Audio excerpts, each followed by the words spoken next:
Tech, folks, Alex here, MrAlexTech, and welcome to the very first episode of MrAlexTech News, a weekly video where I just talk about the news. So it's going to be mainly Davinci Resolve, but if there's anything else interesting that I think is worth talking about, I'm going to talk about it, and hopefully you'll find it interesting. Now, I say weekly, this is the first one. It'll be weekly if people like it, people watch it, and people want to see more. So do let me know down in the comments if you do enjoy this video. Right, let's crack on with the news. The first bit, Davinci Resolve 17.4.1 is upon us.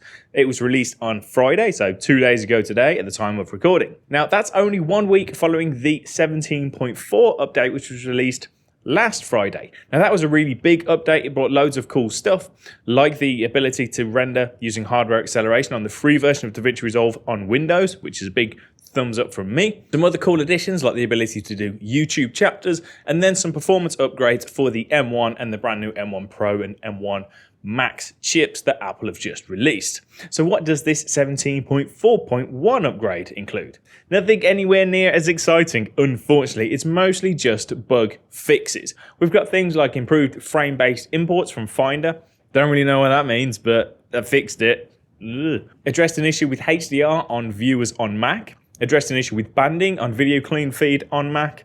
Addressed incorrect fades when trimming in the edit timeline, plus a load of other stuff, and then right at the bottom, general performance and stability improvements. Now I've installed it, it's all up and running, I've had no real issues, so it is available now if you want to go and download it. Again, usual place, jump over to the support website or open Resolve, click on Davinci Resolve, and you can download it directly from there. If you do download it, let me know if you have any performance increases, decreases, bugs, whatever, pop them down in the comments below. Share the love with the world. News piece number two. News number two. Blackmagic Design announces price reduction on Davinci Resolve keyboards and panels. So now is an excellent time to be buying some Blackmagic hardware. Or is it? Well, that really depends on exactly what you're buying, because while this is overall good news, they have snuck in a tiny little nugget of bad news as well. So let's go through the changes. Davinci Resolve is still free. Good. Excellent. Can you imagine the uproar if they changed that? Davinci Resolve Studio now costs $295. That's pretty much the same as it was. The Davinci Resolve Editor keyboard, however, that's down to just $595. That's a saving of $400. That's really significant. That's basically half price. When I first got my hands on one of these Resolve Editor keyboards about a year or so ago, I had it for a month to play with. They were about $1,000. So coming down to $595 is a really good price. It's a solid piece of kit. Then you've got the Davinci Resolve Micro Panel for $795. That's a saving of $200. And then the Davinci Resolve Mini Panel, that's down to $1,995, a saving of $1,000. So that all sounds good. Lots of hardware that's reduced in price so that you guys can pick it up for a little bit cheaper. So what's the snag? What's the bad news? Well, the Davinci Resolve Speed Editor has a price increase. That's gone up $100, and that's now available for $395. But the Speed Editor used to be free, I hear you ask. Yes, that bundle, that offer has now stopped.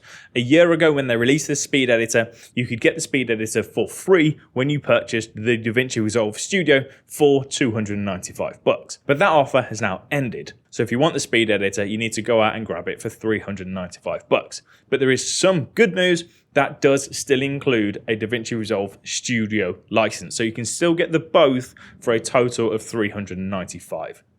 Here's a quote from Grant Petty, who's the CEO of Blackmagic.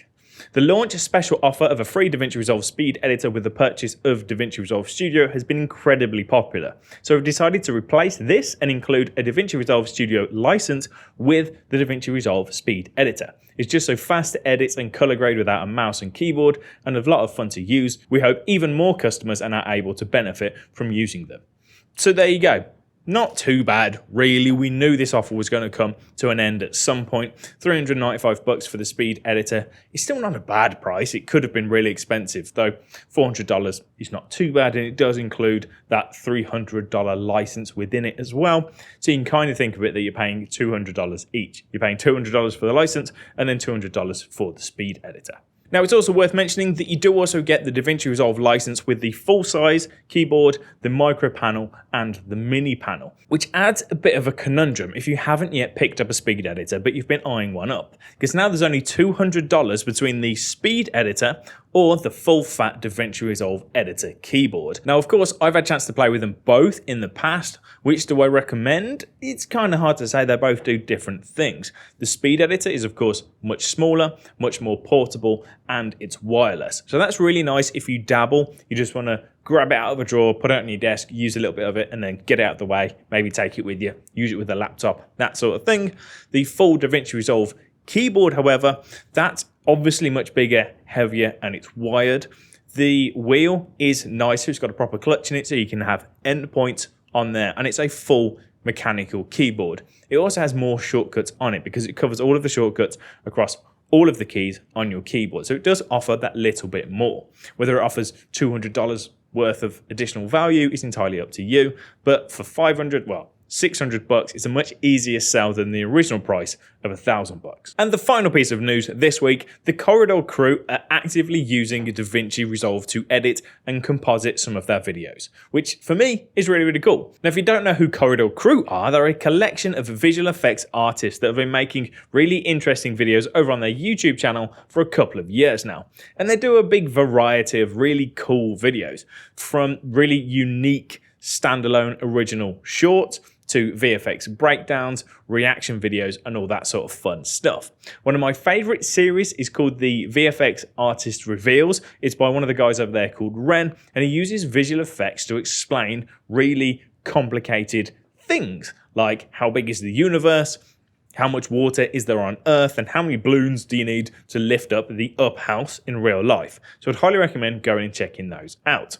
But anyway, they're using Davinci Resolve. Now, this isn't new news. I think they've been using Davinci Resolve for a while, but it's just really cool to see. If you're a bit of a nerd like me, loves using Davinci Resolve, it's really nice seeing it put to use in a different way. They did a recent video, linked down below, where they did a reimagining of the Star Wars lightsaber battle. It's a great video, the end result is awesome, and the breakdown of how they coordinated and filmed and edited everything is really worth a watch. But the most interesting thing is they did the lightsaber glow in Davinci Resolve Fusion. They did it using a couple of basic masks, 3D keyer, and then just a simple glow effect. But the end result is really, really awesome, so it's definitely worth taking a look at the breakdown. Now, of course, I'm just a big fan of the channel, so seeing them using Davinci Resolve was just really, really cool to see.